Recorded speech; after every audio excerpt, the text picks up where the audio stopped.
What's good, YouTube? It's your boy Fishy's back here with another banger. Today we're giving you a list of my top 10 animes. Keep in mind that this is my opinion. I have a feeling it's gonna rile up a lot of people, especially the number one spot. Stick around to see my number one spot and let me know if you agree or not. So before we get into the actual list, I have 3 honorable mentions that almost made it into the top 10. I had so many good choices to choose from. So for my first honorable mention, Frieren Beyond the Journey's End. This show is a really good adventure show if you're into adventuring and stuff like that. Frieren is a badass bitch. I will be completely honest with you. The scene with Aura, I'll put a little clip over. Aura, kill yourself. Damn, son. But the second one on my list for honorable mentions, and this one actually probably could deserve a top 10 spot. It's a new one that I found recently. They're working on season 2 right now, but my god, this show is phenomenal. It's kind of an isekai. The anime is Spirit Chronicles. He dies on like a train crash, something like that, bus crash. I don't remember exactly. But then he gets reincarnated into this other kid from another world, but he has both their memories. So it's a little different than a normal isekai. He's isekai'd into someone else, but they're kind of the same person, and they just have intertwined memories, and he can remember his past life and his current life. The third on the list for honorable mentions is Berserk. Kind of self-explanatory.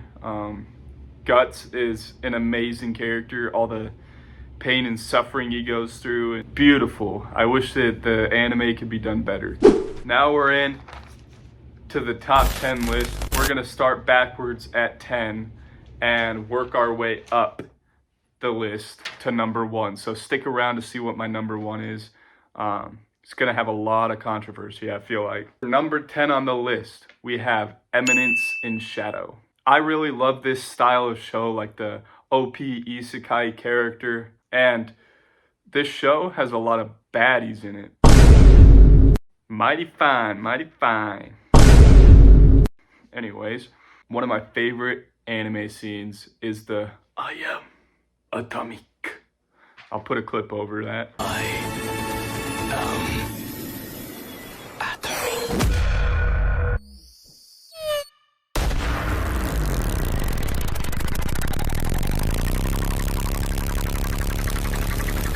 Now move to number 9, which number 9 probably would deserve a higher spot if we were talking manga, but we're not. One of the best mangas out there.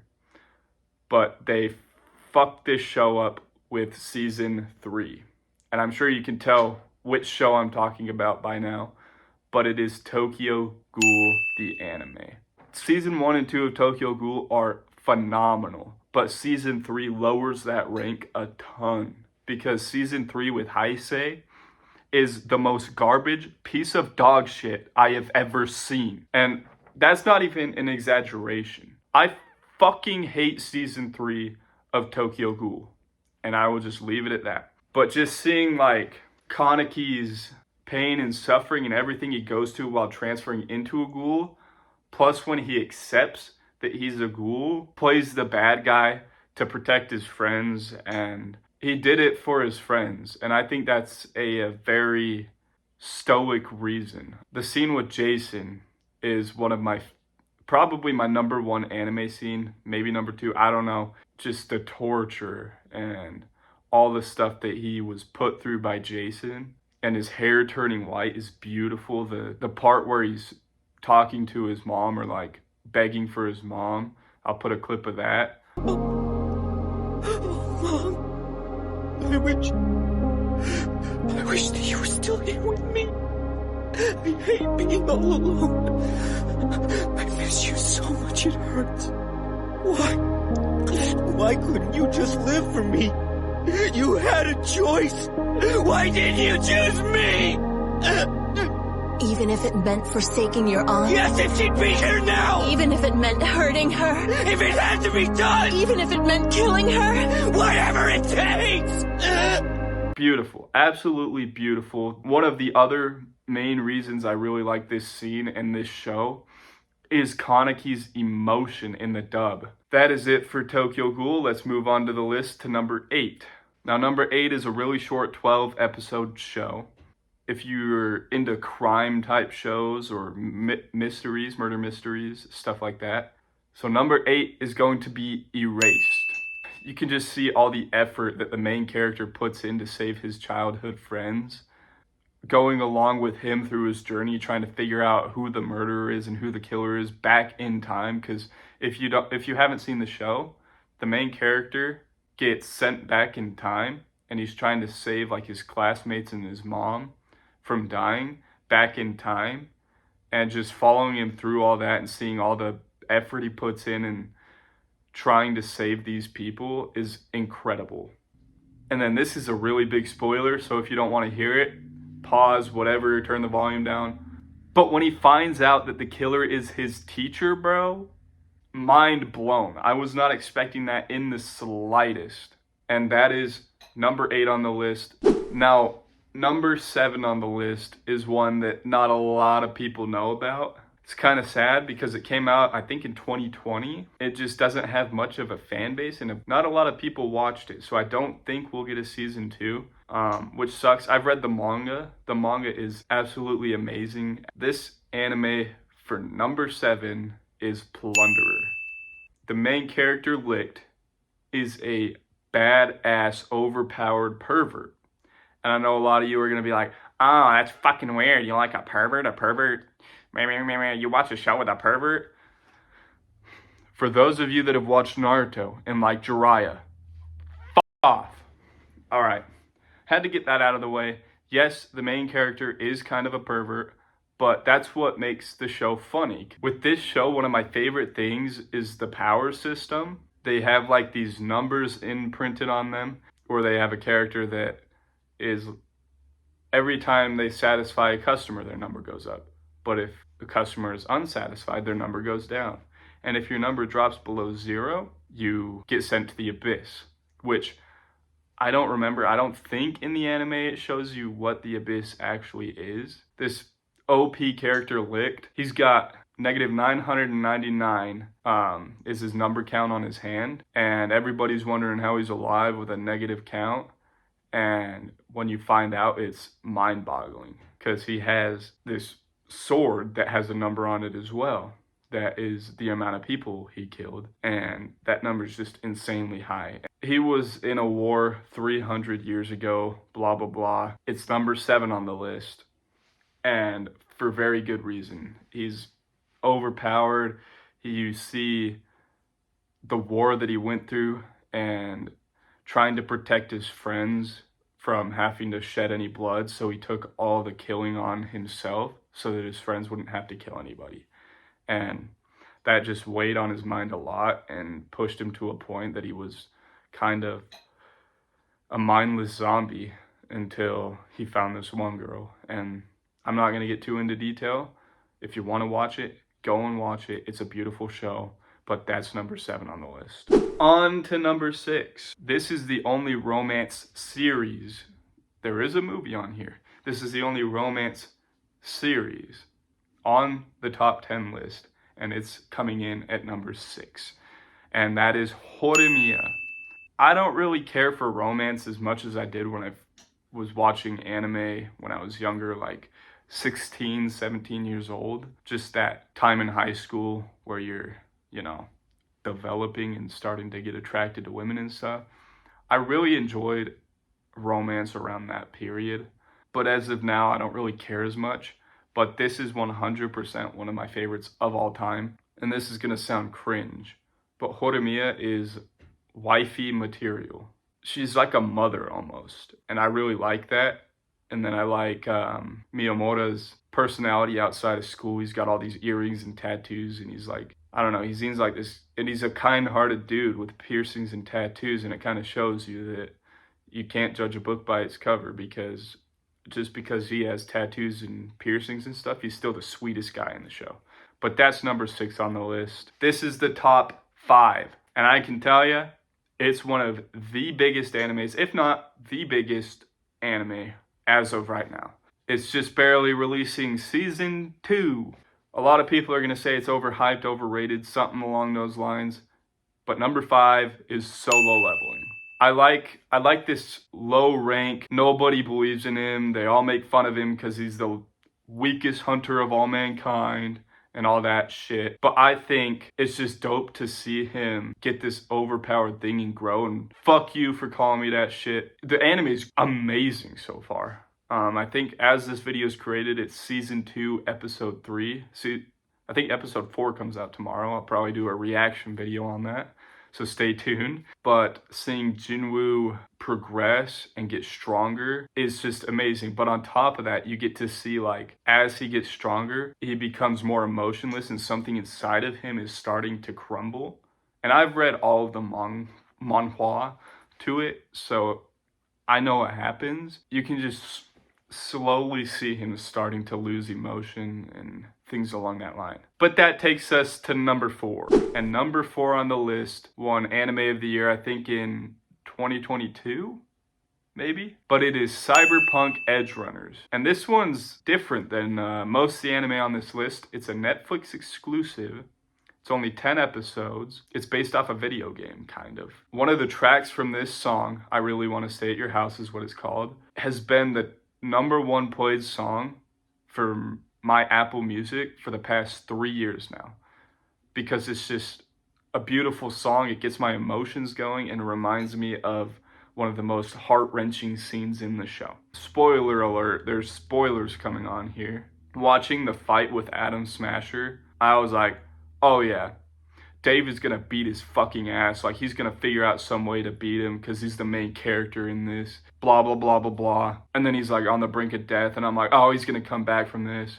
And then he actually fucking dies, and I'm like, well, what the fuck? You know, that got me enough as it is. And then the moon scene happened, and that destroyed me. Beautiful show, very well written, pretty good animation. That's number 4 on the list. Now, we're getting close to the top 3. If you have made it this far in the video, thank you for sticking around this long. We're almost to the number 1 pick that's gonna piss many, many people off. Thank you for sticking around.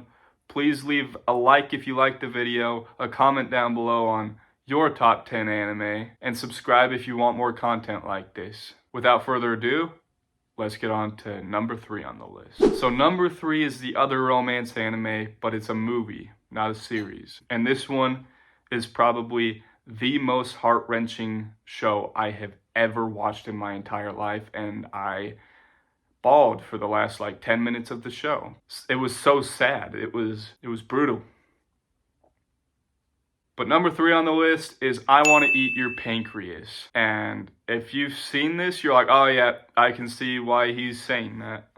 It's a beautiful show. You get to watch these 2 high school kids start to fall in love, and he's the only one that knows her secret and that she has a problem with her pancreas and medical problems that are going to kill her, that are terminal. He's the only one that knows, and they're slowly falling in love, and it's really sad because, you know, they're falling in love with each other, but they know that she's not gonna live. The most unexpected thing happens, and it is gut-wrenching. And this is spoiler alert.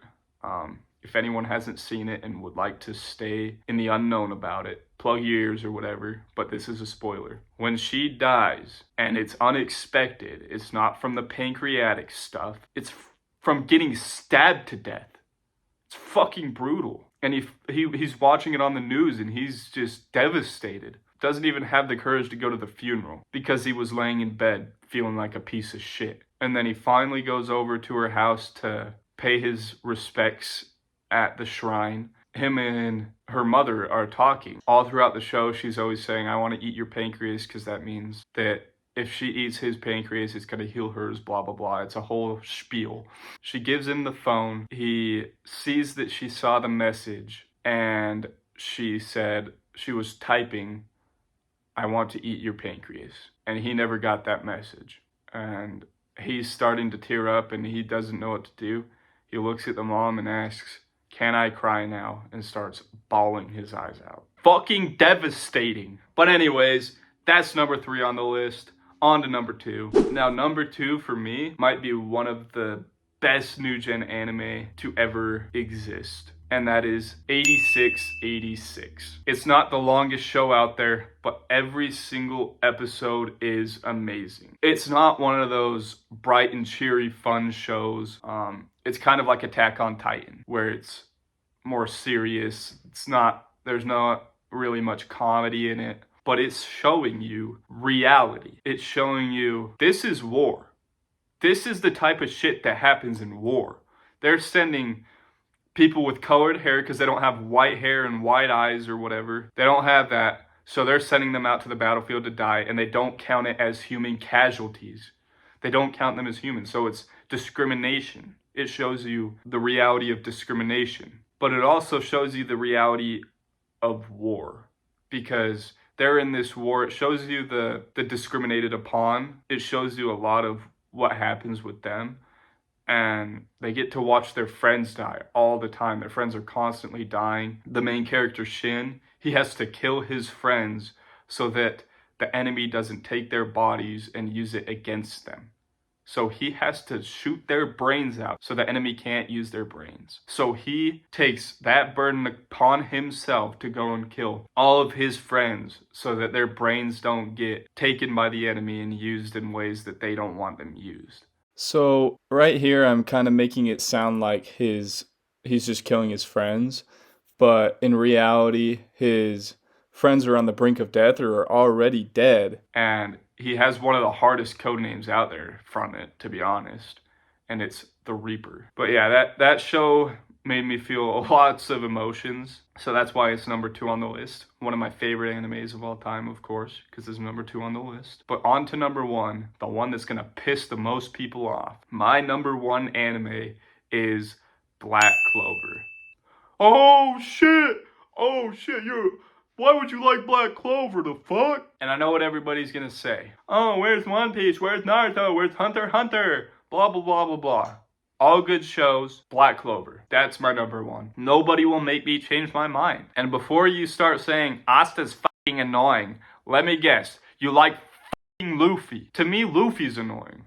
But then again, I haven't seen much of One Piece, so I don't have the right to say it. If you haven't watched all of Black Clover, don't talk shit on how annoying Asta is. He's not annoying.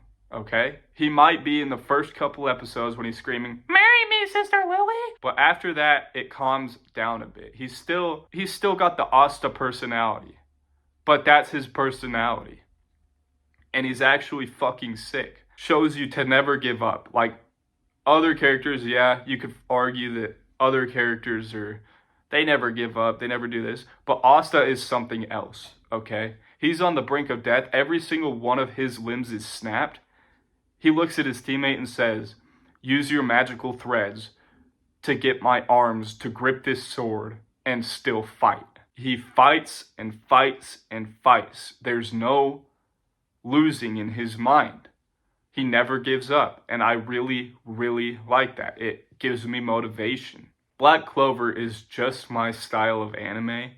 It's got the magic, the grimoires. It's got Yami, who's built as fucking sexy. Every single one of the Black Bulls is dope as fuck and has their own quirky personality. Like, that's what the Black Bulls is.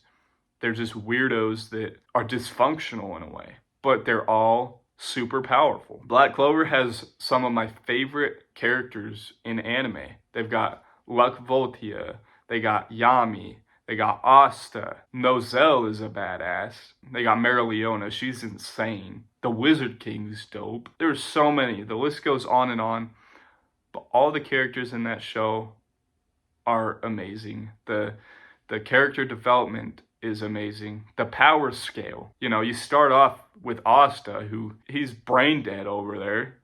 He doesn't know what the fuck's going on. He just does fucking crunches and push-ups all day. At the very end of the show, he's next to Yami fighting the most overpowered devil, beating its ass. But over the 170 episodes that are in the show, he slowly progresses to that point.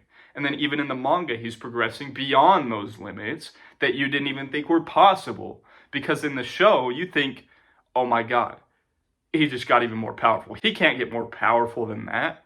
And then he fucking does. Threefold. It's a beautiful show. A lot of people are going to hate on me for it, but I don't care. And that's it for the list. That's everything for today. Thank you for tuning in. Fushijiro out.